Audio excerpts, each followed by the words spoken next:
right there, and one of my favorite songs, Fantastic Voyage. Want to welcome Coolio in the studio for your 90s and noon. Coolio, welcome. What's up? How you doing, sir? I'm good. Well, how you doing, X-Man? I'm doing well. Thank you so much for stopping on by. I know you're a busy man. You did a great show last night for San Diego's 90s Jam. We'll do it again tonight at Sycuan Casino at 8 o'clock. So I appreciate you taking the time and coming out. Now, for those of you who don't know who Coolio is, I mean, you don't need no introduction because you've been in the hip hop game for many years. But your biggest jam, and I like to say this, Grammy Award winner.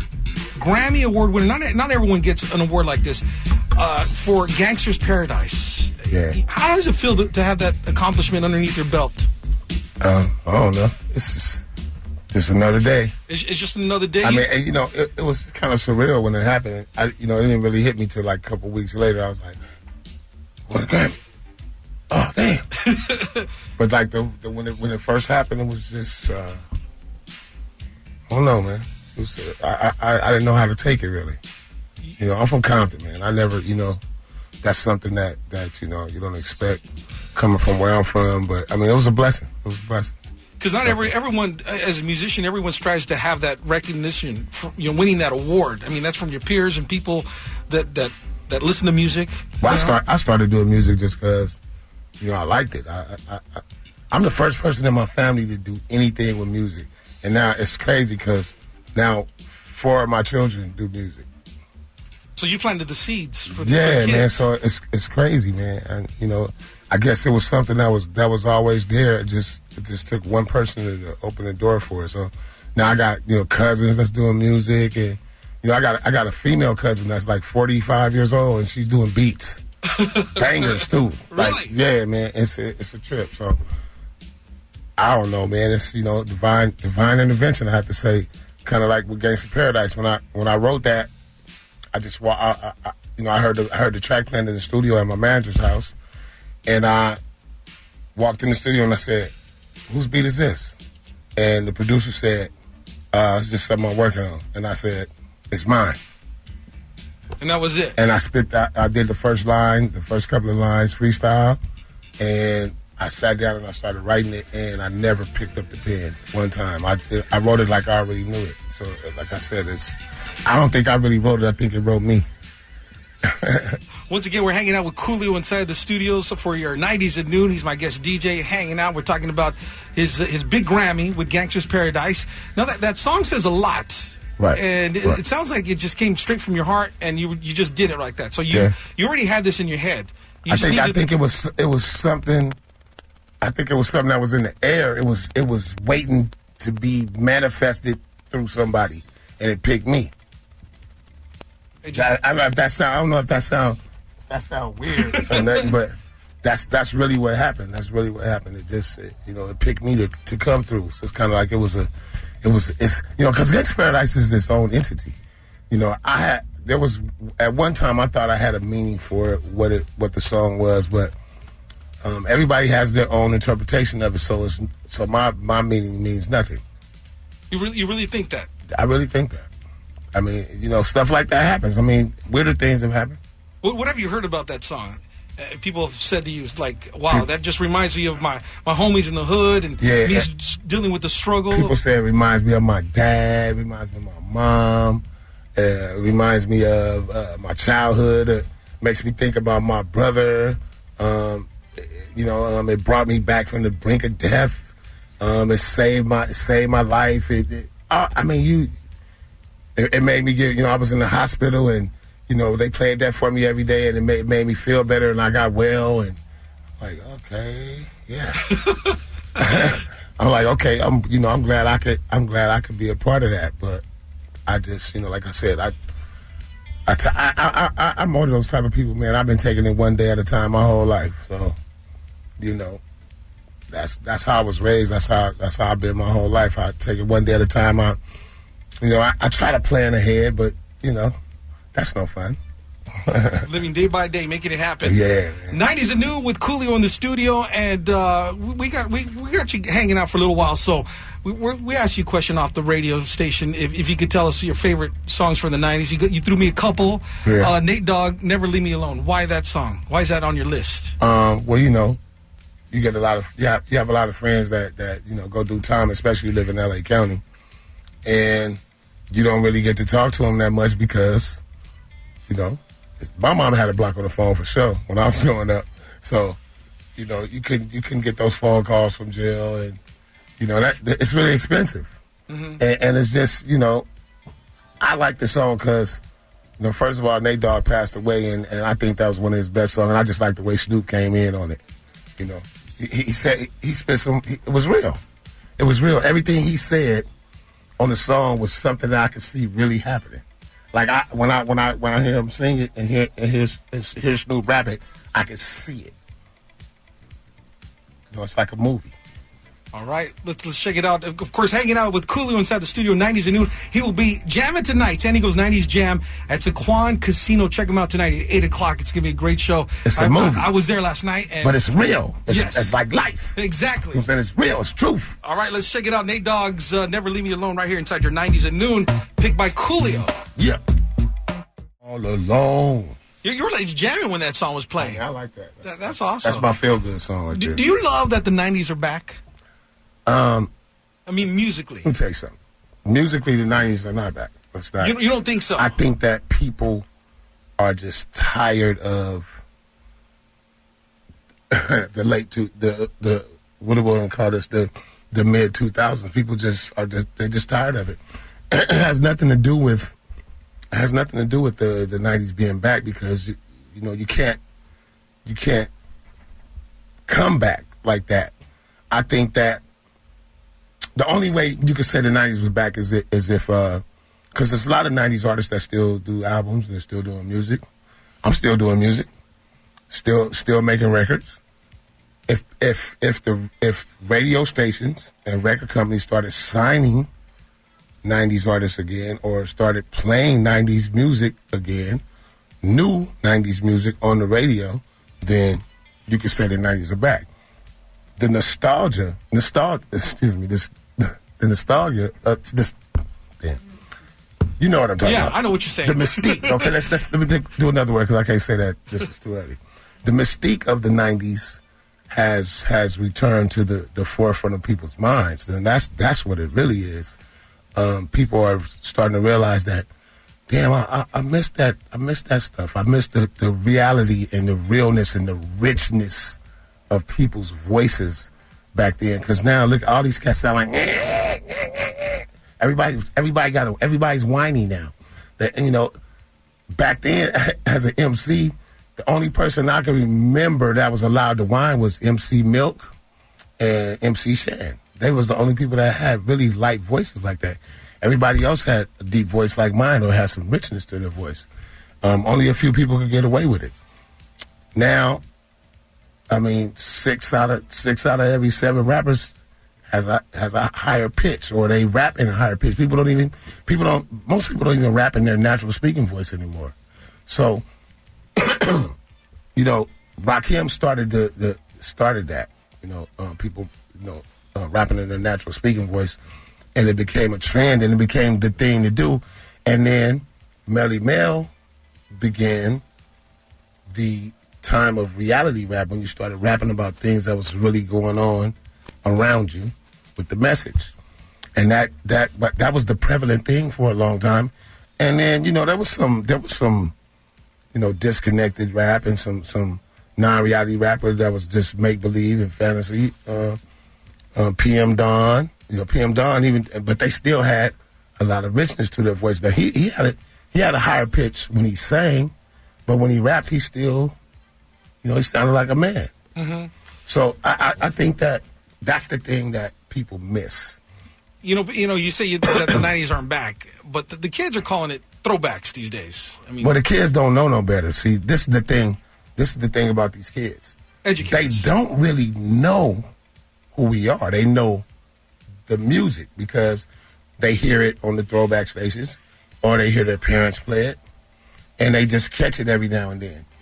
But if some of the 90s artists started being promoted again and being on the radio with new music, it would just be a new group to them. They'd be like, dang, them cats is old, but they got fire. Why do you think it isn't like that, in your opinion? I think that Because they're hungry for it. They're hungry for that 90s sound. I think that was what's going to have to happen is some of the newer MCs, they're going to have to start, they have to change it up. You know, they got to be like Hobson. They got to be like Hobson and start spitting that real. I mean, I just think that all this frivolous rap is there was a time for it, but now things are very political. Things are very in the world right now. There's a lot of drama going on the planet, and I think that now there's a time for a new age Public Enemy. There's an opening for a group like that. It's time for the groups to come back. Everybody's a solo artist now. It's boring. There's too many people. It's too many solo artists. It's too much music to choose from, and all the stuff on the internet.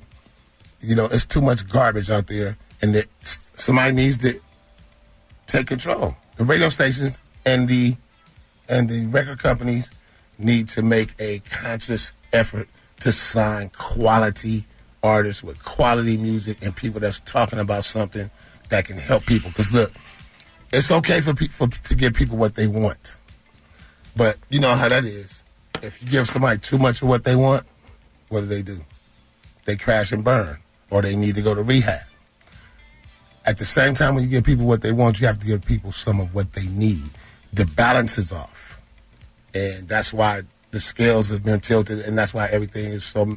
That's why I wish I could curse, but that's why S is so effed up, because the balance. Everything is a balance in life, man. It's the yin and the yang, and right now, the yang is winning.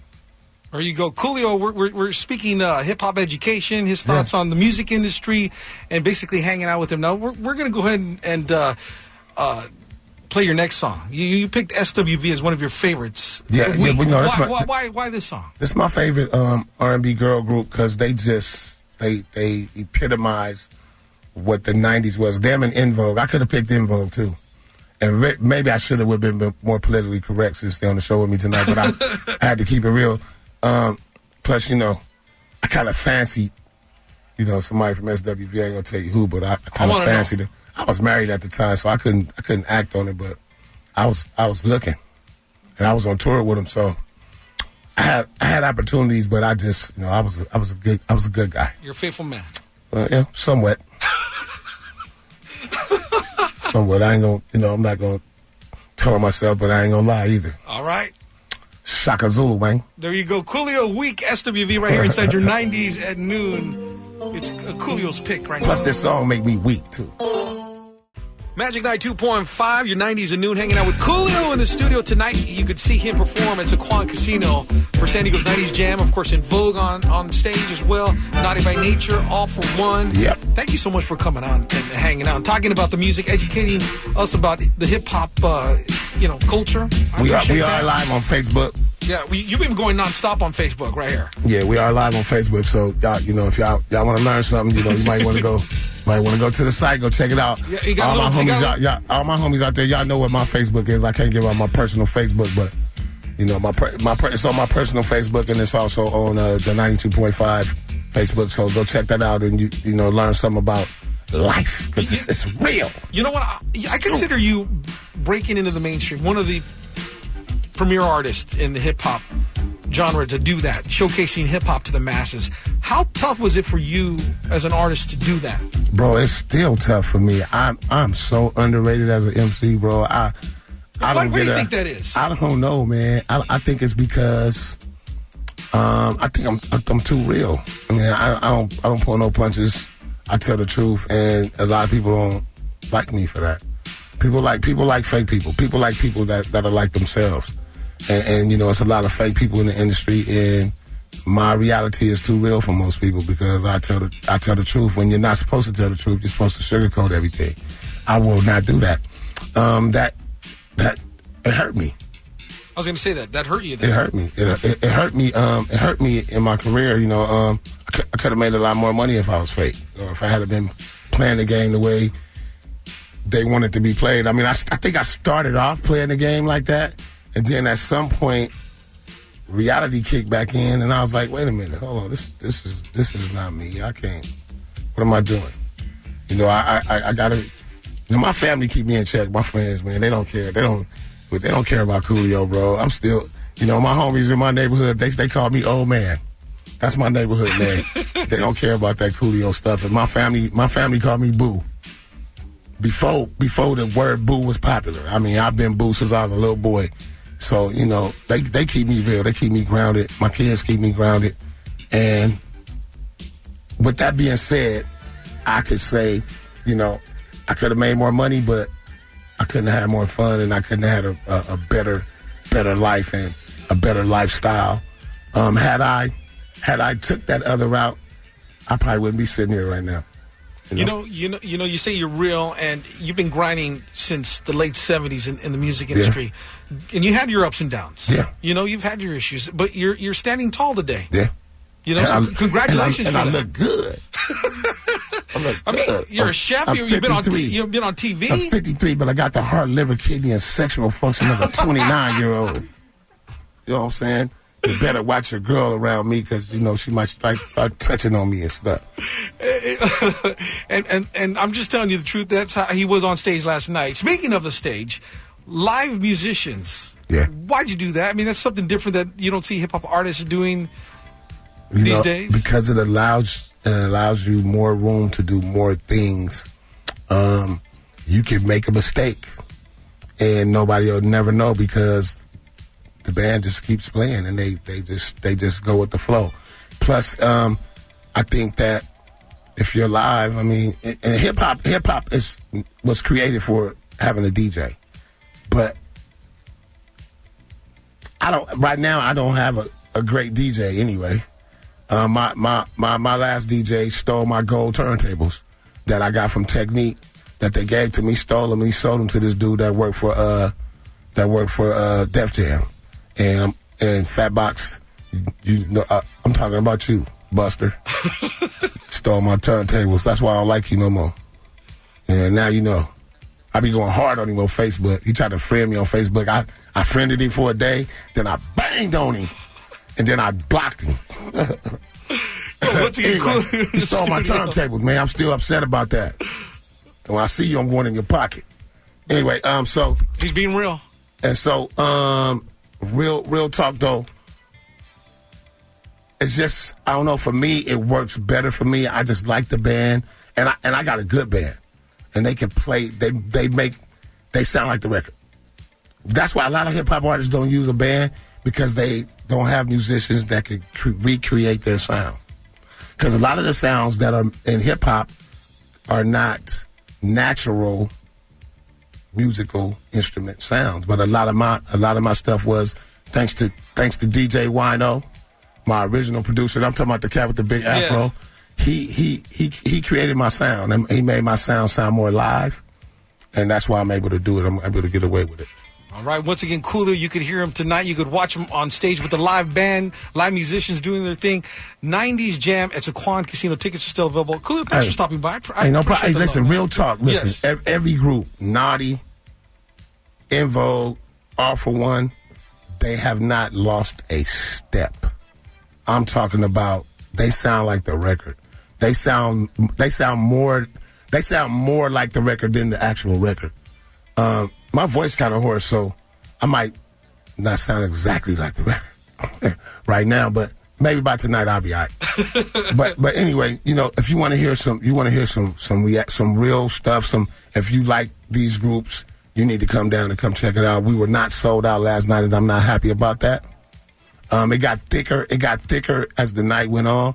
But when I came on, because I'm going on first, when I came on, it was not packed, and I will not have that. It better be packed tonight when I go on, else somebody gonna have a problem. All right, there you go. It ain't gonna be me. You got invited right there by Coolio. Thank you so much for stopping by. No problem. Matter of fact, let's give away some tickets. After we get off this call with the first 3 callers, I'll give them tickets personally from me. All right, there you go from Coolio, not from the X-Man, from Coolio. 570-192.5, 570-192.5. Here's your song, Gangsta's Paradise, your Grammy-winning song, multi-platinum album. Yo, this is Coolio with one of the #1 selling hip-hop records of all time. It's Gangsta's Paradise, baby. Shaka Zulu.